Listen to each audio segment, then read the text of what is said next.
Good Sunday morning. I'm Phil Prazen from NBC5. And I'm Gromer Jeffers, political writer with the Dallas Morning News. The government is back open after the longest shutdown in history, but there are still questions about what happens next. It remains unclear when full flight schedules and pay will return for airline employees after flight restrictions.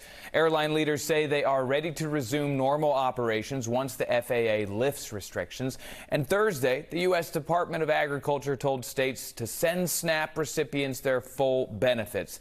For the month, the Texas Health and Human Services Commission says it could take up to 3 days to get that next payment out from the USDA. And that will be good news to 3.5 million people, or a little more than 10% of all Texans who rely on the SNAP program. NBC5 Investigates took a closer look at who receives these services and found where the need is in our community.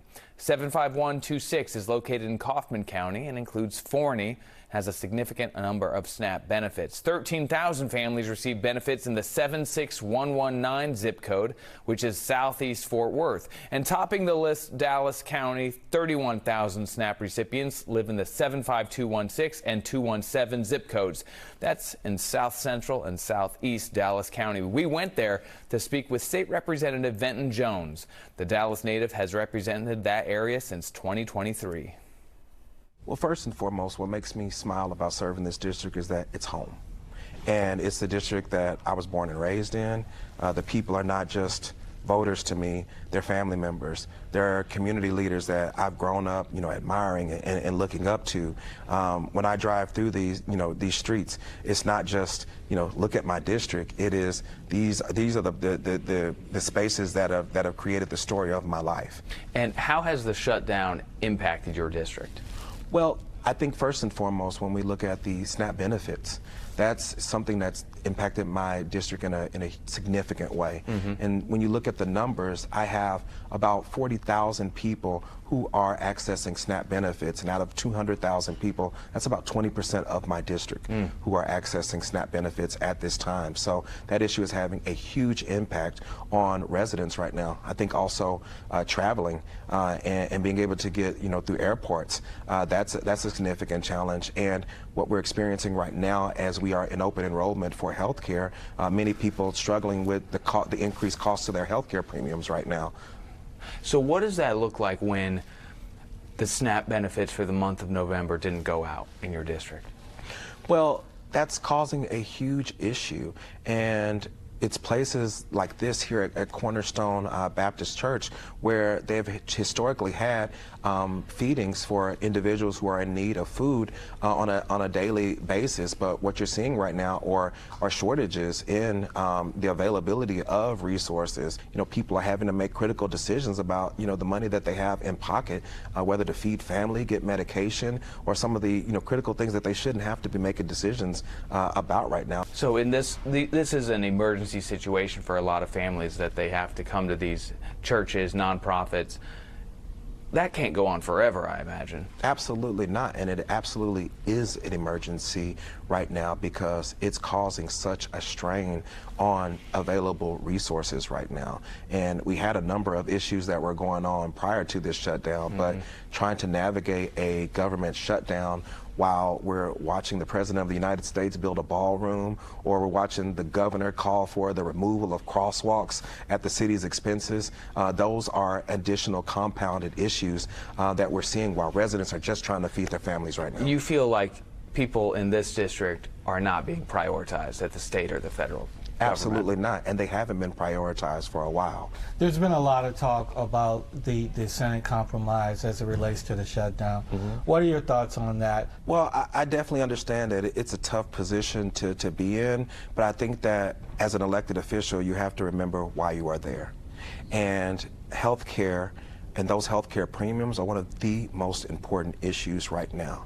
And I think that we have to continue to hold the line, especially when people who are literally not getting paid right now are calling us and begging us to make sure that we continue to hold the line as elected officials right now. And I think that that is our obligation. And so I am proud of the House members and Senate members who have continued to hold out. Caught in the middle, though, are people you just talked about with SNAP benefits and other needs. Do you feel, though, that holding out would have adversely impacted those residents? Well, actually, we don't know. What we are seeing right now, instead of negotiations about health care premiums, there are riders and different things that are being snuck in to have THC bans. There are issues that are coming up that are totally not related to this shutdown. So I think that it kind of feeds into the concerns that we have, that do we have people on the other side who are negotiating in good faith and not using communities who are not getting fed, who are having to deal with possibly increased health care benefits? Are we making sure that we're not using them as political pawns right now? We have to make sure that we continue to serve individuals and the people who sent us here to do this work. Some Republicans in D.C. may argue that they want a smaller government to begin with and want these SNAP benefits to go away just in general, right? They'd want fewer government programs. Right. What do you say to folks who believe that? Go through it the right way. Have debates. Do the work to be able to move the legislation.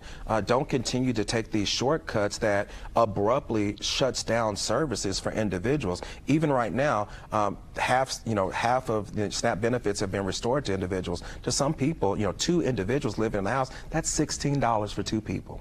That can't work. And so if people really want to have the conversations about how to navigate government, let's do this the right way. You can't lead by executive order. You can't lead by, packing the courts in a way to just be able to pull off a political agenda. Let's do this the right way, and let's do this based on the way that our country was founded on, and that we have three levels of government that's supposed to act independently of each other, and we are not seeing that. And I think that that's what we have to get back to of governance, so that we can continue to do this the right way versus just trying to push through an agenda of one party. Do you think all of this, including affordability, will continue to be an issue through the 2026 midterm Absolutely. elections? This is all about money. And what we are seeing from the Republican Party is that they continue to put more and more money into the pockets of billionaires instead of serving individuals.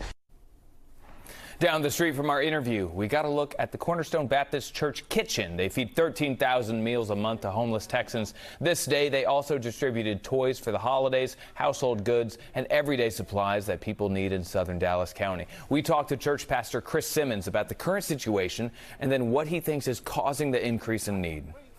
It's an ongoing thing, but in the last 2 or 3 months, we have seen it on steroids. We have seen the very dramatic increase of individuals who are coming to the kitchen now needing help. Many individuals who had never attended our facilities needing help, they're showing up. And what we're discovering is more children are coming with families now. The pastor tells us he expects many families to need help heading into the holidays. And remember, the government shutdown all was over health care costs. Democrats wanted to continue taxpayer payments to insurance companies under the Affordable Care Act. Those were not included in the final deal, and we now know how much premiums will increase next year. Open enrollment is underway right now.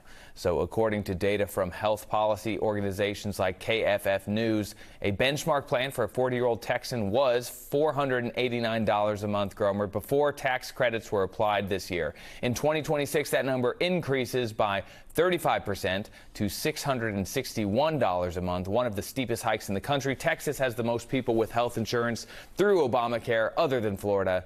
4 million people, according to KFF News. That's a lot of people that have a direct impact. Yeah, and health care remains a big issue in Texas. You just mentioned those are on Obamacare, but Texas also has the highest rate of uninsured folks in the nation. So it's a problem. And, the fight, what was this all about? Because it was the longest in history.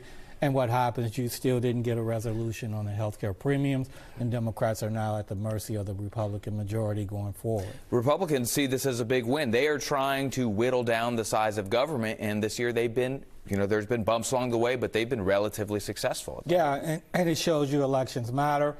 There's a big midterms coming up in 2026. We'll see if this is an issue in those midterm elections.